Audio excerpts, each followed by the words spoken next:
എല്ലായിടത്തും കയറി ഇടപെടുന്ന ഒരു അദൃശ്യ ഗ്രൂപ്പായിട്ട് KC ഗ്രൂപ്പ് എന്ന് പറയുന്ന ഗ്രൂപ്പ് മാറുന്നുണ്ടെങ്കിൽ അത് കോൺഗ്രസിനെ സംബന്ധിച്ച് എഗൻ പുതിയൊരു പ്രശ്നമായിരിക്കും.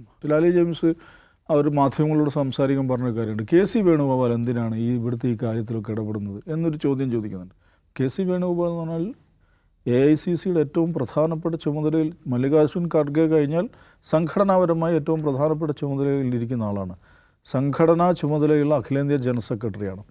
അപ്പോൾ അദ്ദേഹം വളരെ ഉയർന്ന പദവിയുള്ള ഒരാളാണ്. അത്തരത്തിലുള്ള ഒരാൾ ഒരു ലോക്കൽ ബോഡിയിലെ നേതൃത്വത്തെ തിരഞ്ഞെടുക്കുന്ന കാര്യത്തിലൊക്കെ ഇടപെടുന്നുണ്ടെങ്കിൽ, ഇടപെട്ടു എന്നുള്ള ഇവരുടെ ഇതാണ്, ഇടപെടുന്നുണ്ടെങ്കിൽ അതും അങ്ങേയറ്റം മോശമായിട്ടുള്ളൊരു സംഘടനാ സംസ്കാരമാണ്.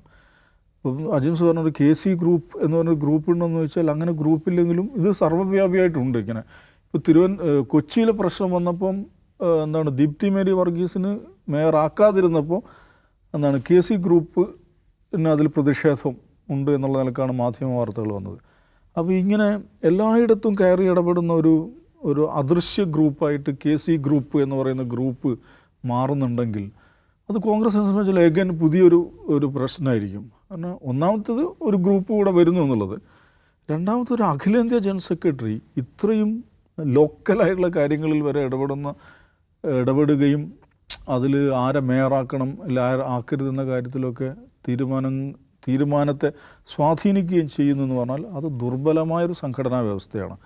അതും അപ്പോൾ ഇങ്ങനെ ഈ തരത്തിലുള്ള ഗ്രൂപ്പ് കളികളിലൂടെയാണ് ഇവർ അസംബ്ലി തെരഞ്ഞെടുപ്പിനെ അഭിമുഖീകരിക്കാൻ പോകുന്നതെങ്കിൽ അവർ പുറത്ത് ജനങ്ങൾക്ക് കൊടുക്കുന്ന ഒരു സന്ദേശം എന്താണ്?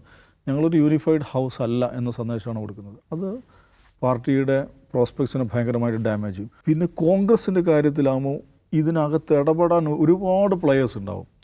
അകത്തുള്ള പ്ലെയേഴ്സ് മാത്രമല്ല പുറത്തുള്ള പ്ലെയേഴ്സും ഉണ്ടാവും. ഇപ്പോൾ കൊച്ചിയിലെ ഈ മേയർ തെരഞ്ഞെടുപ്പുമായി ബന്ധപ്പെട്ട ചർച്ചകൾ നടക്കുമ്പോൾ അത് ദീപ്തി മേരീസ് ആണ് ഈ പണിക്ക് ഏറ്റവും യോഗ്യ എന്ന് പറഞ്ഞുകൊണ്ട് കേരളത്തിൽ അറിയപ്പെട്ടൊരു ഹെയ്റ്റ് ട്യൂബർ ചുരുങ്ങിയത് 1/2 ഡസൻ വീഡിയോകളും ചെയ്തിട്ടുണ്ട്. എന്താ അയാൾക്ക് എന്തെങ്കിലും കാര്യം എന്ന് ചോദിച്ചാൽ അങ്ങനെ കോൺഗ്രസിൻ്റെ കാര്യത്തിൽ അങ്ങനെയാണ്.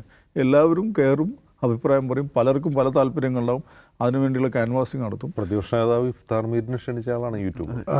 അതെ.